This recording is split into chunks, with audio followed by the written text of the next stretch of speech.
The Supreme Court declared marriage equality the law of the land in its landmark 2015 Obergefell versus Hodges ruling, but the road to that decision was decades in the making. Here to discuss that journey, I'm joined by Kristen Maxwell Cooper, Vice President and Editor-in-Chief of The Knot. And The Knot is really cool. I did not know about The Knot, but I'm now really into The Knot, whose summer 2021 issue features the magazine's first gay couple on its cover. And Sasha Issenberg, great friend, author of the newly released book, and gotta tell you, it's the book. It is the tome on same-sex marriage. The released book called The Engagement, America's Quarter-Century Struggle Over Same-Sex Marriage. Kristen and Sasha, it's great to be with you. What our graphic on The Engagement doesn't quite get is it's about this thick. Everything. So Sasha, great to see you. But let me just open up for a minute, Kristen. You are excuse me if I get the language wrong. I think you're degenderizing marriage. Is that right? Yes, obviously weddings and marriage are very rooted in gender and in tradition. And so we are, the magazine, I think, is a really great example of what we're trying to do. Is we're trying to make all couples visible and not make assumptions about couples, not make assumptions about their love, about their story, about their wedding, about their marriage. And we, whether that's through terminology that we're using, so instead of things like bridal shower, make it a wedding shower, those types of things. But and then also just in all of our touch points across our brand, making sure that all couples feel that we are there for them.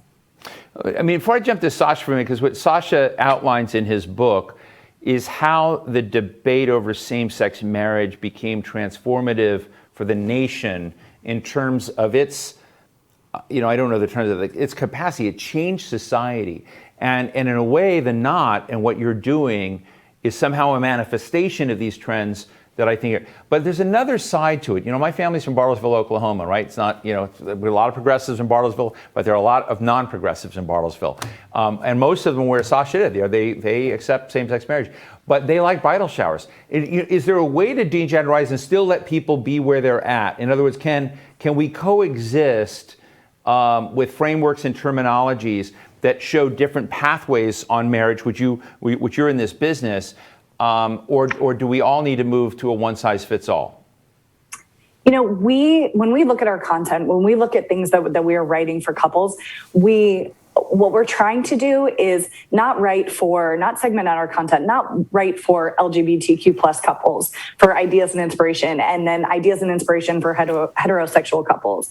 What we're trying to do is a wedding is a wedding, and we're encouraging all of our couples to just personalize their wedding, whether they want to break, twist, create new traditions, whatever it is, but based on their personalities and their interests. Like I said before, we just don't want to make any assumptions. So if you want to have a bridal shower and you want to call it a bridal shower, that's your prerogative for sure. But we also just want to make sure that everyone feels like that there are ideas and inspiration for them, however they want to get married. Thank you for that. Sasha, your book is a masterpiece. Thank you, Steve. I should tell the audience, it was very emotional for me because I lived through much of this. I am married to a man. You've kind of gone through and you kind of captured so much of this, but just the detail, the richness of your writing, I tell everyone to do this. But as you kind of go through the story of the transformation, and I believe in uncomfortable conversations, I believe in, odd bed person relationships. It's the only way things move along. And you deal with that. And I'm just interested in, as you tell this story, which, by the way, the New York Times editors picked as their editor's choice to tell people to read. What do you want your reader to most understand about the transformation of this country and why this battle was so important? I think that no part of this was inevitable. You started by mentioning the Obergefell decision in 2015, and I think there's a natural instinct for us when something ends at the Supreme Court and we see, a new set of rights extended to, or old rights extended to new people. Because the outcome is just, we sort of assume that the getting there was inevitable. And what comes through in the story I tell is that no part of this was inevitable. It was not inevitable that this was going to be the defining gay rights demand of the last generation. It certainly wasn't inevitable that it was going to get to the Supreme Court when it did and have the outcome that it did. And it certainly wasn't inevitable that you were going to get, what we just saw in Gallup surveys, 70% of the population now accepting this. And that was the result of decisions by individuals, institutions about tactics and strategy and timing. Some of them had their intended consequences. Some of them backfired. But, the sort of choice of what we fight over as a society and where we end up as a result of those conflicts is something that does not come from fate or history. I mean, it's shaped by the actions of people. And part of what I show is we, as a country, sort of stumbled into this debate over marriage. Nobody was asking for marriage equality as a demand in the gay rights movement, and but he was trying to stop gay people from getting married in the 1980s. And so we as a country have had to sort of adjust to the fact that this issue came on our plate. And, and I think a lot of what you see from Kristen's work is that, marriage is stronger as a result of us as a country having had to wrestle with what marriage means and who it should be available to. Sasha, are there people who stand out as being vital to the story? I remember very intense debates inside the LGBT community, but particularly between in the lesbian gay community, on whether or not we should go for civil unions or go for marriage. It was I have to tell you, I had friends on all sides of this, but they were bitter, very deep fights on these issues.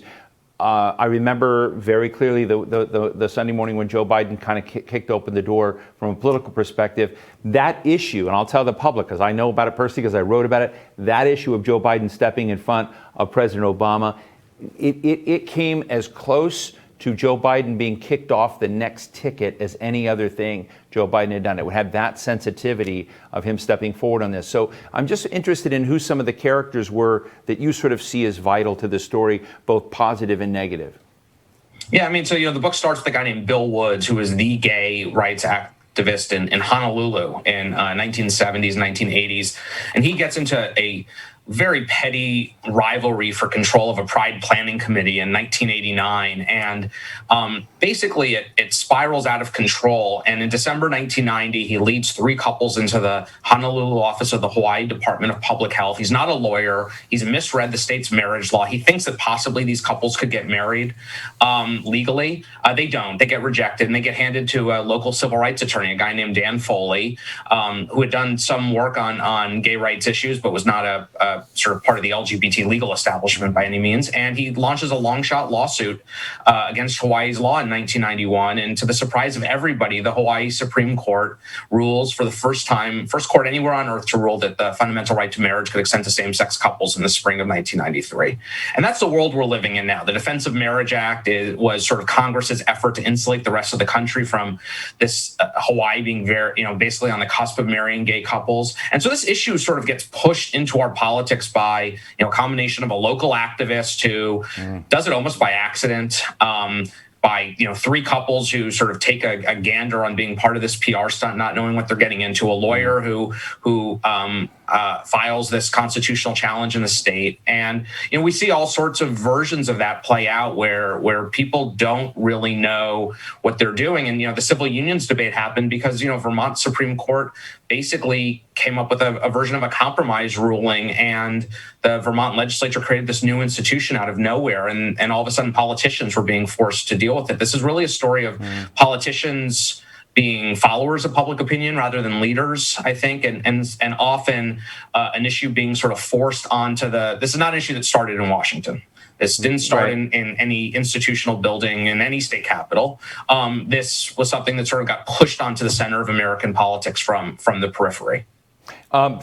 Kristen, there's a quote that Oprah Daily grabbed from the engagement. It says, in less than 30 years, gay marriage went from being a test of the moral and political imagination to settled policy in 50 states and a simple, even banal fact of everyday life. Now, I know that marriages are not a banal fact of everyday life, but when you had the 2 men on the cover of The Knot, what did you get pushback? Was there? I mean, if you were to kind of rank applause versus those that just said, "What are you doing?" What was the temperature after this piece? Sure. So, this is actually one of our most visible, obviously, examples of us being accepting and us being inclusive. But this is something we do on our Instagram every single day. This is something that we do on many touch points throughout our platforms. So I think that people expected this from us. And this is something that has been, we've wanted to do for a long time. It is something that we want to continue doing. We don't want to just be the first. We don't want to just, have this PRable moment. We want this to become the norm, which is why we're doing this, which is why we're giving couples such visibility, because we want to just make all types of love just something that is, that is everyone can celebrate. I'll just tell our audience that, in the Twitter of @TheKnot, beautiful weddings that Kelsey and Kirby had, and Justin and Mickey, which, highlight exactly what you're talking about and kind of coming at this. Let me just ask you just both, as we kind of get in this, we're at a moment where if you kind of look at the trends in this country, the part of the LGBTQ community that has not found itself into broad social acceptance is the transgender community. There are real challenges, violence. If you look at any major city, it's horrific when you look at some of the violence our transgender brothers and sisters have felt as a result of first responders when they too were in crisis, the deaths and violence. I mean, it's just horrific. And I'm wondering if you have insights, I'll ask you first, Kristen, into what we might do to make sure that their story, as I was discussing with Leslie and Norman earlier, is one that everyone understands is also a vital part, a normal part of our inclusive society and community. I think it's about telling those stories. I think it's, I think that as the Knot, we have a responsibility to be telling those stories, in telling the stories of all LGBTQ plus couples. And, it's a responsibility we take very seriously and something that we talk about often. And agree with you that oftentimes transgender people do get sort of forgotten. And it's something that the Knot definitely wants to change. Well, thank you. Sasha, let me ask you, I know that your story is one where what was achieved in same-sex marriage might not have been achieved, but given your insights of how it was achieved and what accidents and serendipity and actions by leaders had to come in, what counsel would you give those people who are worried right now about the civil rights battles that transgender people are experiencing today? Well, one of the stories that sort of I tell in the book is how there were all sorts of divisions within the gay and lesbian community over marriage, whether it was even worth fighting for. And one of the things that unified them was the opposition. Gay rights opponents latched onto marriage as their top issue, religious conservatives, before the gay rights movement was unified. And I think we're seeing something sort of similar within around transgender politics, which is that, our parties are polarized, as you talked about in the last segment. And one thing that's happened is that the sort of Democratic Party and the LGBT movement, as part of it, have rallied around trans equality in a much more direct and quick way than they did around some gay rights issues like marriage. And I think that ultimately will be some help to the movement. The other big thing that you see in the history of marriage is that the best predictor of whether somebody not just supported marriage but was sort of liberal on any number of gay rights issues was how they answered the polling question: do you know somebody who's openly gay or lesbian? Do you have a friend, family, or coworker? And the numbers around homosexuality in the early '80s, the numbers around transgender, do you know somebody now, are somewhere around where they were around in homosexuality in the early '80s.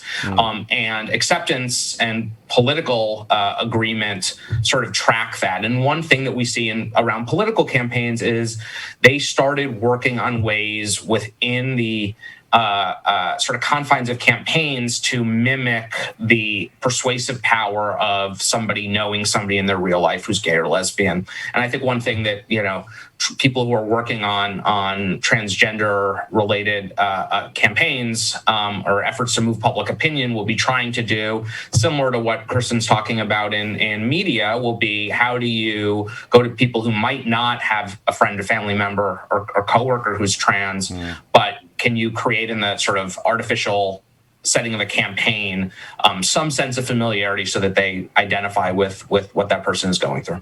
Well, terrific. A wonderful conversation. I really want to have you both back. Kristen Maxwell Cooper is the Vice President, Editor-in-Chief of The Knot. I should say The Knot is celebrating its 25th anniversary this year.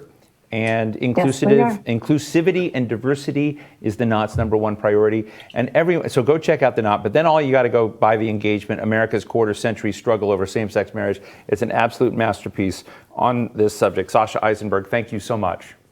Thanks, Steve. Great to be here. Thank you.